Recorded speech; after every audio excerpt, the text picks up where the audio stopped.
Before you listen, if you enjoy the stories and want to hear more, then please consider subscribing. Most of you listening aren't subscribed, so please take this time to subscribe.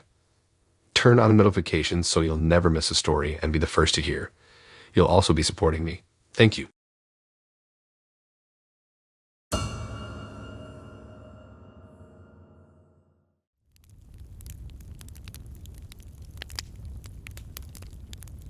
Rolling through the day with a bit more swagger than usual, all thanks to the red check now bulging from my wallet. That's always a green light for a little internal high five, isn't it? There's something about sliding that stack of cash across the bank counter that makes you feel like you've got your life somewhat together. So, with the sun hanging high and my spirits even higher, I figured I'd zip over to the bank, deposit the dough, and maybe, just maybe, keep the good vibes rolling with a little splurge on myself. After all, managing property, dealing with fixes, and being on call pretty much 24/7 isn't exactly a walk in the park. The drive over was smooth, the kind of easygoing ride where every green light feels like a personal nod from the universe. I even snagged a parking spot right up front. A rare gem that had me thinking maybe I should buy a lottery ticket next. Walking into the bank, I soaked up the cool blast from the AC, a sweet reprieve from the summer heat that had been cooking the streets. The place was its usual self, humming with the sounds of transactions and muffled conversations. Tellers were busy at their stations, each one a maestro of money, orchestrating the flow of cash with a rhythm that felt almost soothing. I took my spot in line, idly flipping through the notifications on my phone, already mentally mapping out the rest of my day. Maybe I'd hit that new cafe down the street, the one with the killer cold brew and those pastries that looked too good to eat. Or perhaps it was time to finally check out that bookstore I'd been eyeing, promising myself a lazy afternoon lost in pages. It was shaping up to be one of those days where everything just clicked, a seamless flow from one pleasant moment to the next. But life, as it loves to remind us, has a knack for tossing in a twist just when you think you've got the plot figured out. Little did I know my routine bank run was about to veer off script in a way I never saw coming. Walking into the bank that day, I was hit by the blast of cool air, a welcome reprieve from the scorching summer sun. The place was packed, just another busy day with folks going about their business, queuing up to talk to tellers, sitting down with bank managers, or using the cash machines. I joined the line, clutching the envelope with the rent money, thinking about how I'd maybe splurge a little with it later. Perhaps a steak dinner at that new place downtown, or maybe a new book I'd have been eyeing. It felt like a small reward was in order after dealing with tenant stuff all month. Then, out of the blue, the ordinary turned extraordinary, and not in a good way. This guy wearing a clown mask, full-on horror movie style, with exaggerated features and a too-wide grin, came storming in. He was waving a gun around, and the absurdity of the mask didn't make the situation any less terrifying. Suddenly, that gun was pointed in my direction. My heart wasn't just racing.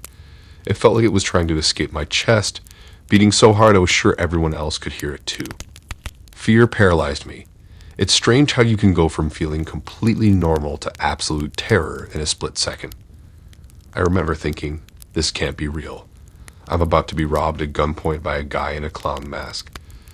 This is something you see in movies, not real life. But there I was, living it, the sounds of the bank, the chatter, the movement, all drowned out by the adrenaline pumping through my veins.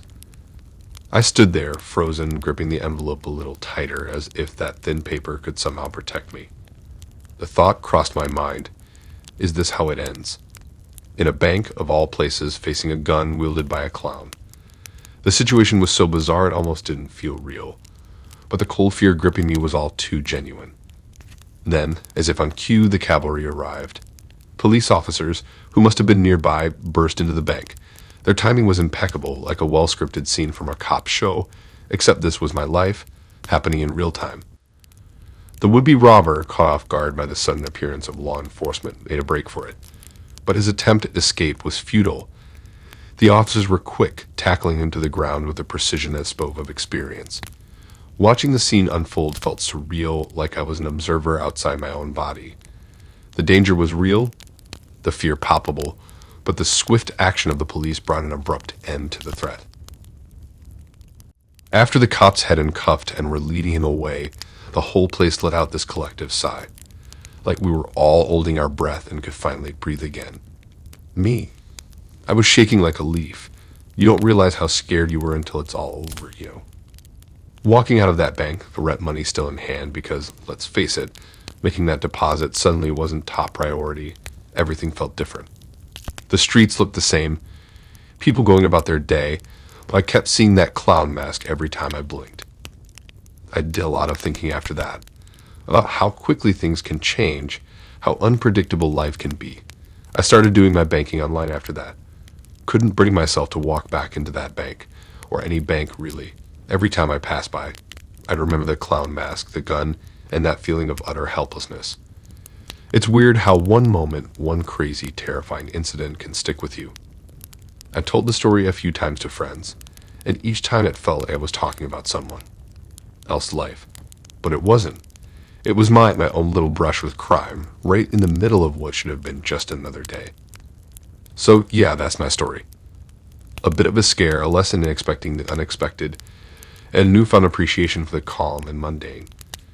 And of course, a very real reminder to maybe not get too comfortable, because you never know when life's going to throw a clown-masked robber in your path.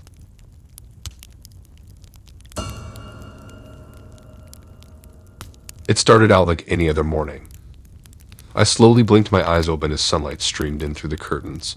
Reaching over to grab my phone, I saw that it was already 9 a.m. I'd slept in later than usual, but had nowhere to be that day, so I wasn't concerned. After hitting snooze a few times, I finally dragged myself out of bed and headed to the kitchen to start the coffee maker. As the coffee brewed, I opened up my laptop at the kitchen table. I always checked my email first thing in the morning. It was part of my routine. As I logged into my account, I noticed an unusual message at the top of my inbox from an unfamiliar sender. The subject line read simply, "We need to talk." I hesitantly clicked to open the email. It was short and ominously straight to the point. "We have access to your computer. We've been watching you through your webcam and have downloaded personal photos that you wouldn't want shared publicly. If you don't want them leaked to everyone in your contacts, transfer $5,000 to this untraceable Bitcoin wallet. You have 24 hours to comply or the photos will be released." They were threatening to release the pics online and send them to all my social media contacts unless I paid $5,000 in Bitcoin. I felt sick with fear but also angry when I got their message demanding money. How could they do this to me? I didn't even know who they were. The pictures were from a few years ago, taken by my ex-boyfriend. They were private photos just for us, but after we broke up bitterly, he must have shared them online. I never imagined they would resurface to haunt me like this. I refused their demand, telling them I was going to the police. But the police said there was little they could do without more information on who was blackmailing me. Big mistake on my part. The next day, sure enough, the pics appeared on a revenge site with my full name and location. I was utterly humiliated. My face was clearly visible. I started getting lewd messages from strangers who saw the pictures. My social media accounts were bombarded with follow requests from creepy men. I panicked and deleted all my profiles, but the damage was done. My reputation was ruined. I was still too scared to pay up, hoping this would blow over, but it only got worse. My heart dropped as I read and reread the message. I broke out into a cold sweat, my hands shaking. This couldn't be real, could it? Some sick joke or scam. But the more I thought about it, the more panicked I became. I tried to remember what revealing photos could possibly be on my computer. Some selfies in a bikini from a recent beach trip with friends. Nothing bad, but still private moments meant just for me or to share with a lover. Having those kinds of intimate photos spread across the internet to everyone I knew would be humiliating. The thought of my coworkers, family, and friends seeing them made me want to vomit. But how could I possibly come up with $5,000 by tomorrow? I was living paycheck to paycheck as it was. I paced around my apartment, waves of nausea and anxiety washing over me. I felt trapped in a nightmare I couldn't wake up from. I didn't know what to do. Go to the police and show them the email. But if the photos were released, at least that way it wouldn't be tied to my identity. Pay the blackmail money. Every instinct told me that would only make the situation worse in the long run if they saw I was willing to pay. I spent the entire day in a fog of fear and indecision. I couldn't eat or focus on anything. As the daylight faded to night, I still didn't have a plan. The 24-hour deadline was quickly approaching. In desperation, I went online looking for anyone else who had gone through something similar. Maybe they would have advice on what to do. That's how I found the Blackmail support forums. I stayed up all night reading stories from other victims, looking for answers. The circumstances were all unique, but the same patterns emerged. Many people said they had ignored the demands entirely and simply secured their devices instead. The hackers eventually moved on when the targets refused to engage. Could I do the same? Just not respond and hope for the best? It seemed risky, but I was running out of options and time. If I didn't decide something soon, the decision would be made for me. As sunrise approached, I wrote a reply to the anonymous Blackmail email address. I refuse to be manipulated and extorted. I have taken steps to strengthen the security of my computer. Do not contact me again. I then did a factory reset of my laptop, changed all passwords, installed antivirus software, and disabled the webcam. The next 24 hours were excruciating. I barely slept or ate, watching the clock as the deadline ticked further past. Any moment I expected my phone to blow up with messages as the photos got leaked, but as the day wore on, nothing happened. Eventually, a week went by without any new threats or communication from the hackers. The photos remained private. While I was still shaken, it seemed they had fallen for my bluff and moved on to easier targets. I made changes after that, covering my webcam, being more cautious about what I stored on my devices, monitoring my online presence. I never thought something like that could happen to me, but now I knew how exposed we all are to the dangers online. I was just grateful I had avoided the worst-case scenario. While it was a terrifying ordeal, it taught me an important lesson about vigilance. Our digital lives make us vulnerable in ways we can't always predict, but staying calm under pressure, educating yourself on the risks, and refusing to give in to manipulation can sometimes be the best defense. I was lucky, but might not be so fortunate next time, so I'll stay on guard, a small price to pay for peace of mind.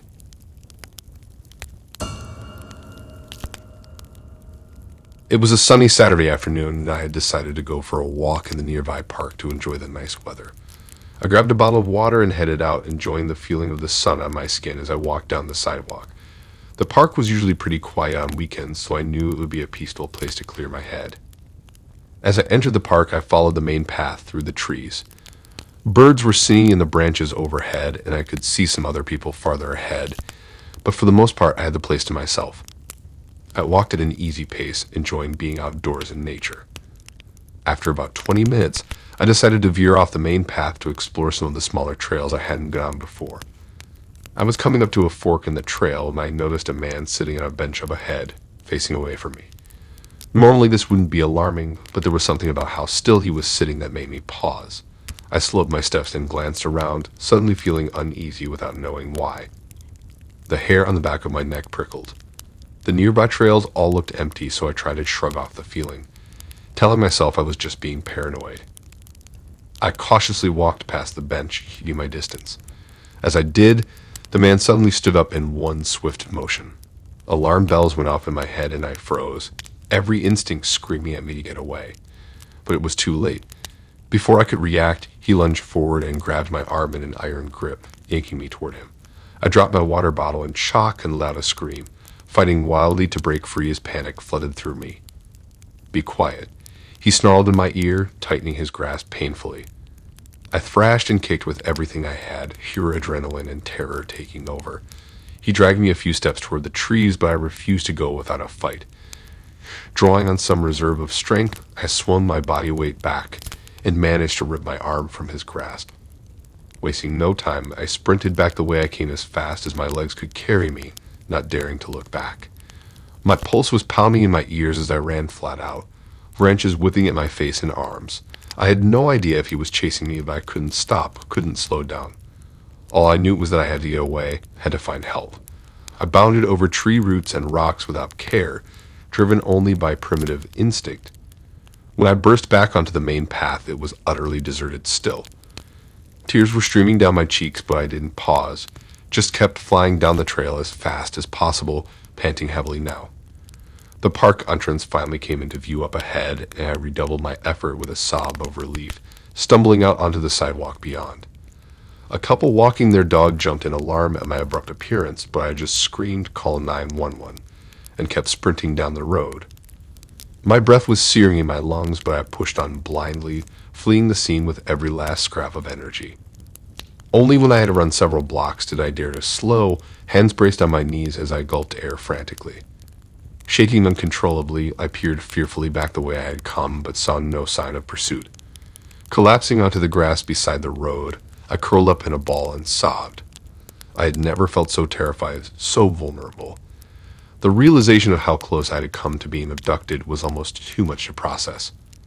It was over now, but the memory of that crushing grip on my arm replayed in my mind relentlessly. Eventually, a police car pulled up with lights flashing, and 2 officers jumped out to check on me.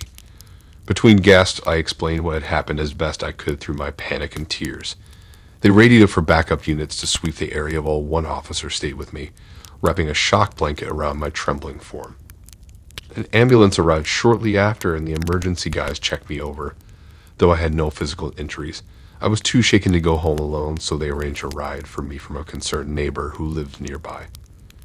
In the following days, I recounted the ordeal to my family, who were understandably distressed. The police continued to search but found no sign of the man. I stayed with friends and family for a while, too frightened to be alone. Gradually, the panic subsided, some of the healthy sense of fear remained. I knew I'd been incredibly lucky to escape, that things could have ended much worse. It will be a long time before I feel comfortable going anywhere isolated again. The memory remains vivid, a horrible reminder of humanity's darker side. But I'm doing my best to heal and move forward, determined not to let the trauma define me.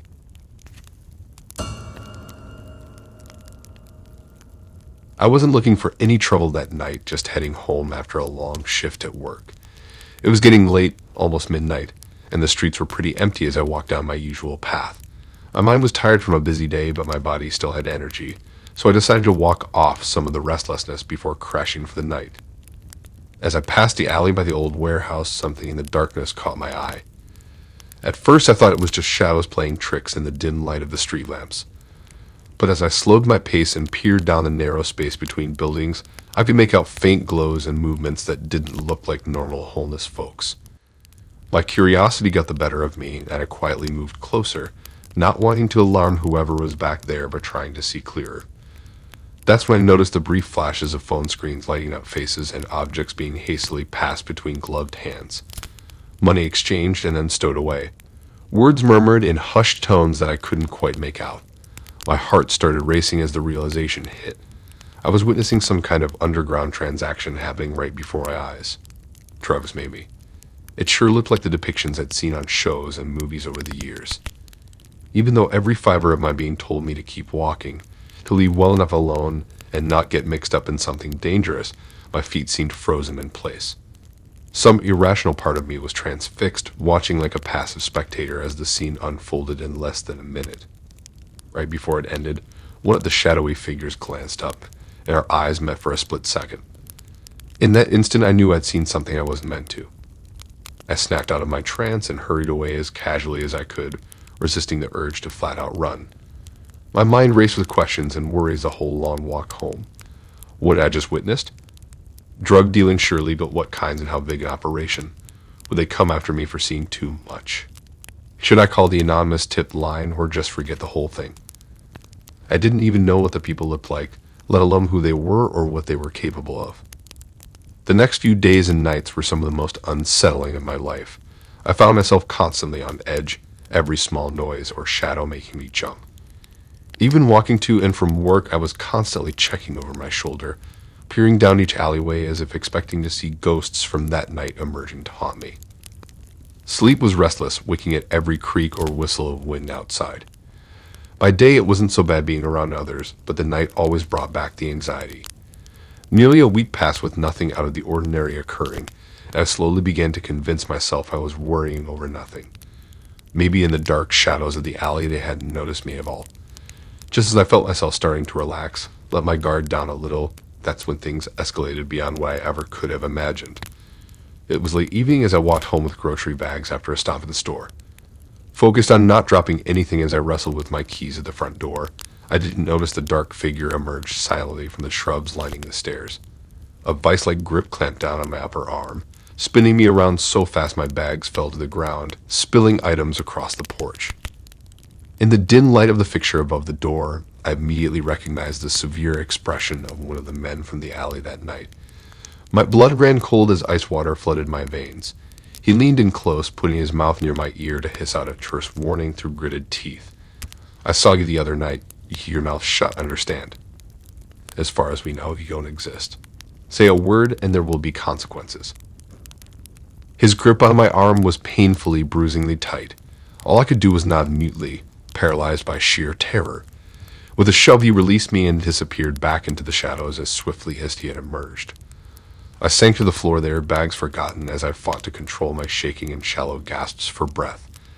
What had started as idle curiosity had spiraled far beyond my control. I realized then that whether I wanted it or not, I was now an unwilling participant in something dangerous and shadowy. In the weeks and months that followed, I found myself trapped in a cycle of fear, paranoia, and self-preservation. Every choice I made considered keeping a low profile to avoid drawing negative attention. Over time, some of the panic subsided as no further incidents occurred, but a nagging unease remained just below the surface. At the first sign of trouble, my adrenaline would surge instantly, ready to flee at a moment's notice. I noticed things in the neighborhood I had been obliviously unaware of before as well. Snatches of conversation, subtle signs, a whole underground network right under the surface. It gave me a disheartening glimpse into how much went on beyond what people saw, and the controlsome exercise through intimidation alone that kept the system intact. All I wanted was to feel safe again in my daily life, but thanks to that chance sighting in a dark alley, it seemed safety may be something I could never fully regain.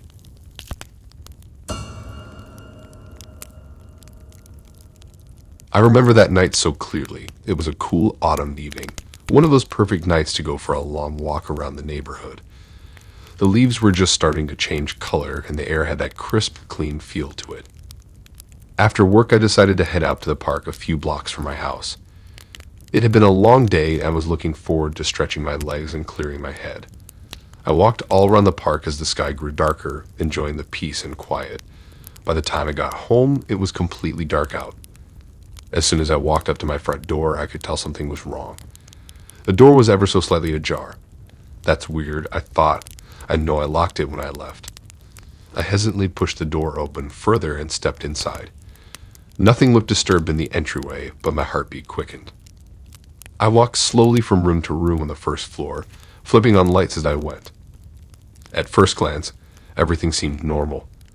The house was quiet and nothing appeared to be missing. But why was my front door unlocked? I couldn't shake the uneasy feeling. Making my way upstairs, I checked both bedrooms and the bathroom. Still nothing amiss. My uneasiness only grew stronger. I started noticing little things that increased my suspicion. A chair in the kitchen was pulled out slightly from the table.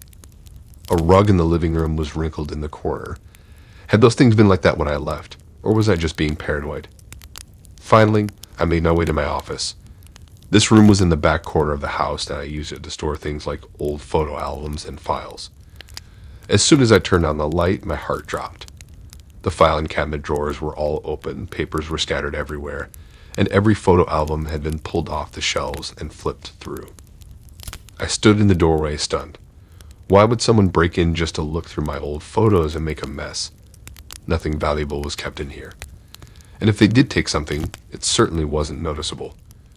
My hands shook as I looked through each album to see if anything was missing. Whoever did this had flipped through every single page, but all the photos were still there. It was so violating, knowing someone had crept in my house and rifled through my cherished memories. I felt sick to my stomach. After putting everything back in order, I did a thorough check of the rest of the house. It seemed the office was the only room disturbed. I double-checked the locks on all the doors and windows. How did they get in? I know I locked the front door. Did they pick the lock? Find a spare key? The thought of someone sneaking around my house while I was out on a walk gave me chills.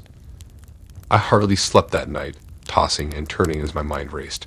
Was someone playing a twisted prank on me, or casing my house for a future robbery? Should I call the police and report it? Morning came and I was no closer to answers. In the following days, I became extra vigilant about locking up. I kept checking over my shoulder whenever I was home, half expecting to find someone lurking around a corner. I even bought a security system and motion lights to install outside. The sense of violation clung to me. But there were no further incidents in those first few weeks. Still, I remained on high alert, jolting at every creak and pop of the house settling. I knew it would be a long time before I felt comfortable in my own home again. After about a month, my paranoia finally started to subside. The police didn't have much to go on without evidence of a forced entry and nothing being stolen. Whoever did this hadn't returned. I tried to convince myself it was a random occurrence, some bored teen's idea of a prank. Then one day I came home from work to find the back gate to my fence wide open. I froze. My first thought was that they had been back, but a thorough search revealed nothing amiss inside. Still, that open gate renewed all my fears. I doubled down on security again after that, installing a camera system to monitor the house and yard. The police stepped up patrols in the neighborhood, but there were no leads. I hardly let myself leave the house anymore, worried I would come back to find my home ransacked. But again, there have been no further incidents. It's been months now and everything remains undisturbed. While my home now feels secure again, I don't know if I'll ever be able to fully relax there after what happened. The sense of violation still lingers, knowing someone crept into the place I'm supposed to feel safest and casually rummaged through my personal memories. I don't look at those old photo albums the same way anymore. The innocents have been tainted, and I still can't stop wondering why me. What were they really after? The mystery of it all is almost worse than knowing. I guess I'll just have to accept I may never get answers about those unsettling events. All I can do is be vigilant and hope it was random, isolated incidents. Still, I don't think I'll ever feel completely at ease in my own home again. It was just a regular Tuesday afternoon when I stopped at the subway on my way home from work to grab a quick bite. I had been working long hours all week on a big project and was exhausted, so I figured a sandwich would be easy. When I got to the counter, this guy who looked kind of scruffy got in line behind me. I could tell right away something was off about him, but tried to ignore the bad feeling I had. After I ordered, he started mumbling under his breath about how he was hungry and didn't have any money. I felt bad for him, but didn't think much of it. I went and sat down with my food, and he followed me over and sat at the next table just staring at me. I started to feel really uncomfortable but tried to act normal. Then he said, "Hey, can I get a bite of that?" I politely told him no, that I had paid for my own food. He got this angry look on his face and said, "Oh, so you're too good to help out someone in need." My heart started racing as I realized this guy was clearly unstable. I started packing up my food to leave when he suddenly leaped up and tried to grab my sandwich right out of my hands. We struggled over it briefly before I managed to yank it away, leaving him with just a tiny scrap of bread. He flew into a rage then, screaming about how selfish I was not to share with someone less fortunate. I was terrified at this point and tried to run out of the subway, but he blocked my way and shoved me hard into a table. I crashed backwards over the chair and hit my head on the floor. For a second, everything went black. I blinked hard a few times as my vision came back into focus. The guy was standing over me yelling that I'd pay for being so greedy. As he reached down towards me, I saw a flash of silver in his hand. He had a knife.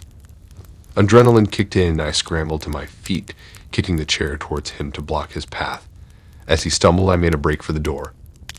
I sprinted down the street, my feet pounding the pavement in terror. I didn't dare look back as I ran through crowds of people. My lungs were burning, but I didn't slow down until I was several blocks away. I finally stopped, gasping for breath and shaking all over from fear and the after effects of the adrenaline rush. As I stood there doubled over, I replayed the scene in my mind. I was lucky to escape without being seriously hurt or killed. All because I wouldn't give a stranger my food for free. It was insane.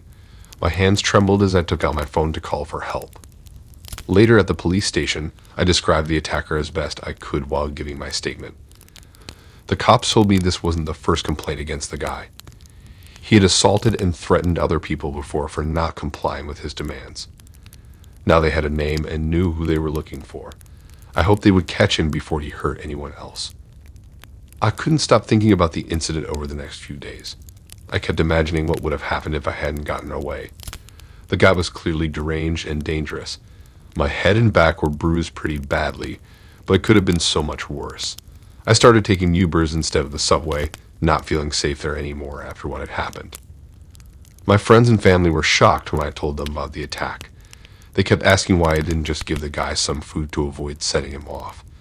But why should I have to give up my own hard-earned money to appease someone like that? I wasn't the one in the wrong here. Still, it made me lose a little faith in humanity to know there were such unhinged people living amongst us. The cops eventually caught the guy who had mugged someone else just 2 days later. I had to testify at his trial about the events in the subway. It was stressful reliving it all again in front of the courtroom, but I was glad to play a role in putting him behind bars. The judge sentenced him to several years in prison. I try not to live in fear after what happened. I know situations like that are rare, but I'm certainly more cautious now. I guess the experience taught me that you never know what strangers are capable of or what they might do. I'm just thankful I listened to my instincts so I could get away unharmed. Whenever I start to feel unsafe, I remember how trusting that gut feeling possibly saved my life that day.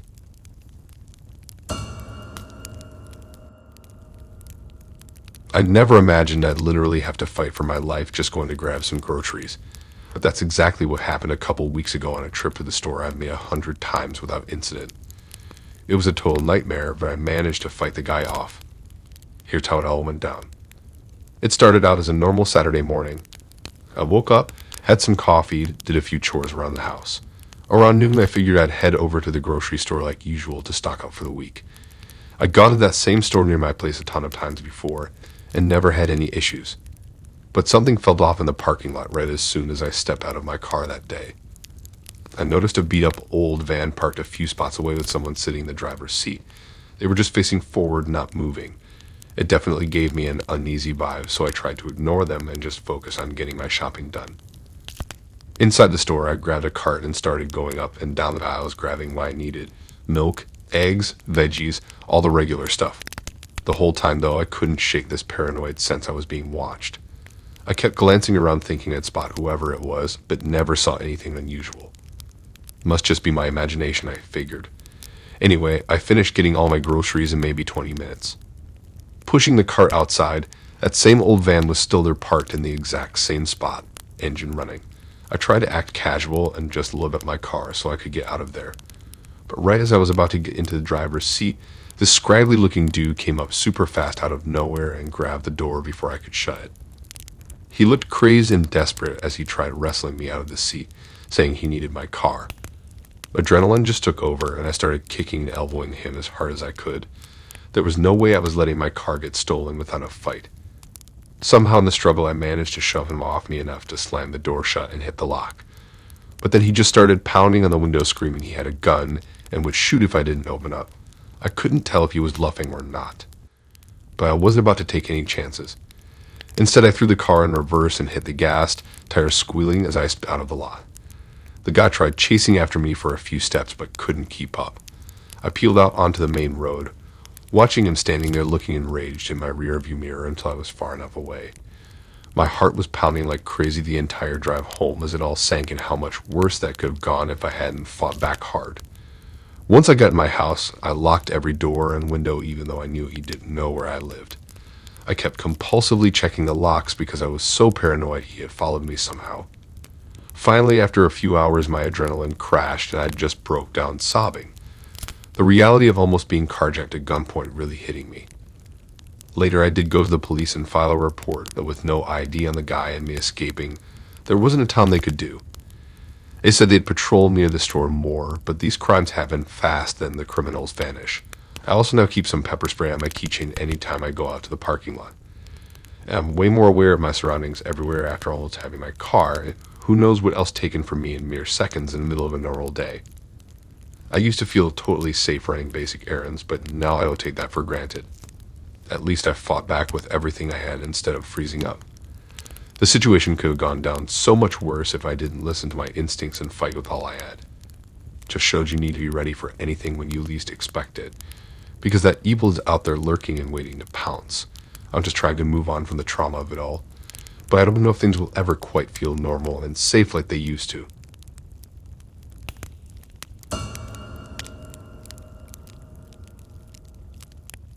I was walking home from work late one night when it happened.